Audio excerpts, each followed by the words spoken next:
Hello, my name is Brennan Riccardi. I'm going to be interviewing health coach Crystal Riccardi.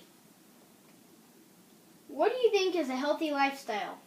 That's a great question. I think a healthy lifestyle is when people eat foods the way we were supposed to eat them. And foods in moderation too, where we don't overindulge in sweets and processed foods, where we eat whole foods is a healthy lifestyle. And then of course exercise is also a healthy lifestyle, contributes to a healthy lifestyle. Why do you think America has so many obese Americans? I think because a lot of our food is processed and we want to eat on the go and we want our food and we want it now. So it's easy for us to go through a drive-thru and grab our food instead of sit down and eat with our family and prepare a nice meal. And people are intimidated by that, but also the foods that they're eating, there's a ton of sugar that's put into the foods that we eat, the processed foods, which causes obesity, which causes diabetes and obesity, and we hold on to all of that fat. Okay. Do you think most people misunderstand what is healthy and what is not?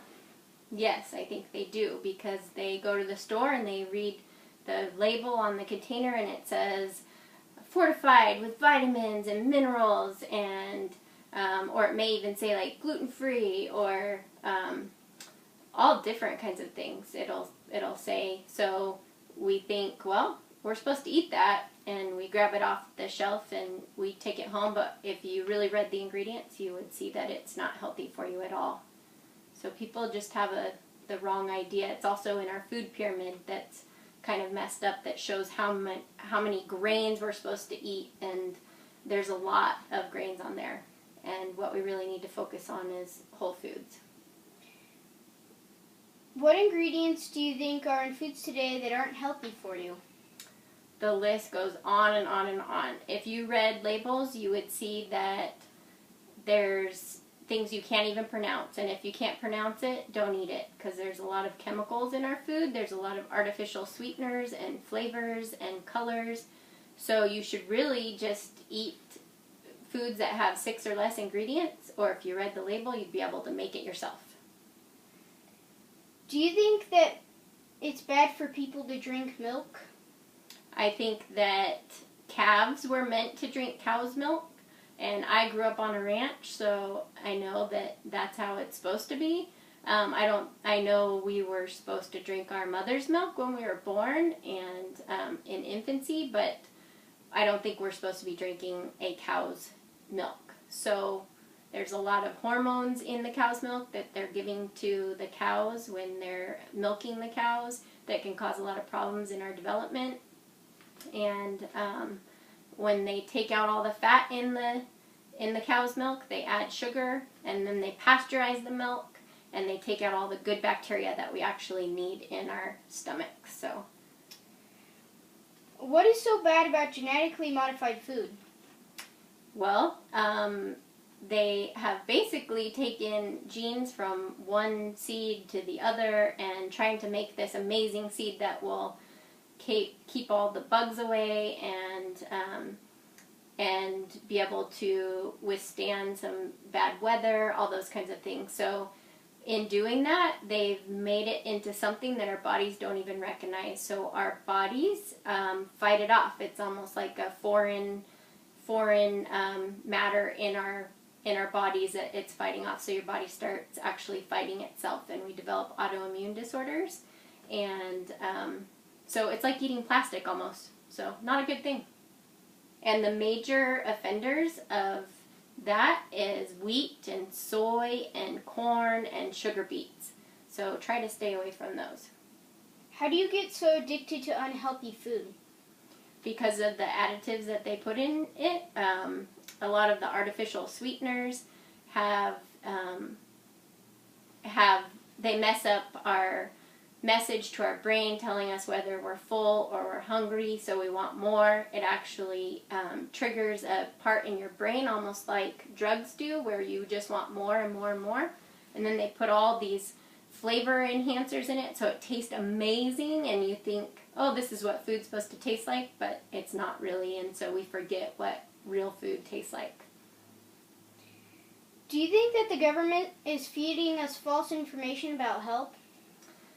Yes, and I think it stems from the food pyramid again, and that drives what we eat in our school lunches. Also, it's driven a lot by the food industry, so our country can produce cheaply corn and wheat and soy, and so they put it in all kinds of foods because it's cheap and easy to produce, and it's a filler. So, I think that the government kind of drives that, and then we just naturally consume a lot of those foods. How much sugar should the average person have? About 5 grams of sugar in each meal, and which is almost impossible in our standard American diet. So otherwise our bodies can't process it, and it just turns to fat, and then we have this crazy amount of people with diabetes in America. So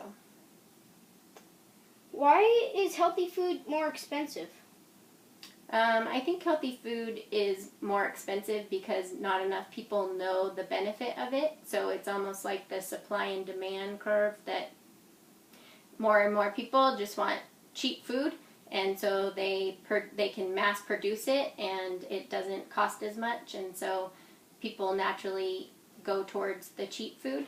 But if we can make a change in that as Americans and start banning that cheap, unhealthy food, then hopefully the healthy food will become cheaper, and we can support local farmers, and then we can almost put some of those companies out of business so that we can support the whole food and the real food.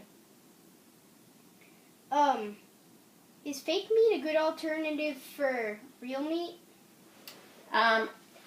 Most of the time, no, because they put so many additives in it to make it taste like real meat. So they use soy a lot, and soy is also another thing that messes up our hormones and our development, and it's also genetically modified. So you really have to look at the labels and figure out if it's worth it to eat that fake meat, or just eat a bunch of veggies if you don't eat meat.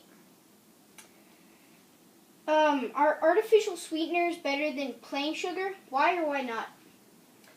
I would say no. I'd say both of them are bad for you, and there's plenty of alternatives to sugar. Sugar that comes naturally, like maple syrup or honey.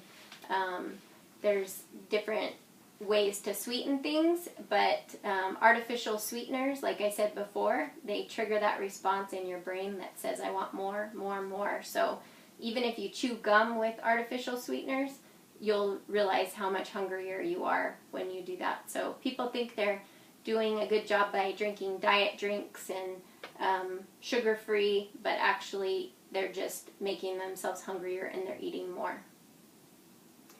How do you teach people to eat healthy? I teach them to take small steps, and I educate them so they know why they're making the decisions, and not just tell them what decisions to make. It's good to be educated and know about all of this, so I teach them to make small steps, and then over time they've made huge changes and they don't even know it, and it's hard for them to go back to the way they used to eat, which is great. And then it can be a change for good. What strategies work? What things don't work so well? Well, we've seen that fad diets don't work. A lot of people just think, I'm going to go on Weight Watchers or the South Beach diet or whatever, and they jump in and they take the weight off, but then as soon as they go off the diet, they just put it all back on. So as fast as the weight comes off, it goes back on. So the fad diets just aren't a good strategy. It's more of educating and understanding why we need to eat the way that we eat. So, what do you think do you think that a short-term diet would work? No, and I pretty much just covered that, why it doesn't work. It's quick changes that are difficult to maintain, and they can be very drastic, and if you take small steps, then it won't seem as drastic, and it can be a lifestyle change and not a diet. What is your opinion of artificial flavoring and coloring? Most of them are made with petroleum, so they're actually toxic to the brain. They call them neurotoxins, and this is what's causing a lot of attention deficit hyperactivity disorder or attention deficit disorder. And so they have proven there's a whole diet called the Feingold diet where they've taken out all of the artificial colors and flavors, and kids and adults actually can focus more and do better in school or at work because their ADD or ADHD have gone away, the symptoms have. So, our team has been thinking about, so we're going to do an ice bucket challenge sort of thing. So, if you don't donate, then you have to do a diet for a certain amount of time. And we were going to ask you how long that you should do it for. I think a good way to kind of detox from everything is 30 days or 4 to 6 weeks is a good span of time to give up something, because then when you go back to it you don't feel good, and so you have less of a chance of just going back to the way that you're eating. I think it's a great idea to challenge people to give up certain foods and create awareness in America, and with your friends and family, create that awareness so that they can stop eating foods that are harmful to us. Okay. Thank you for watching this interview. Thank you.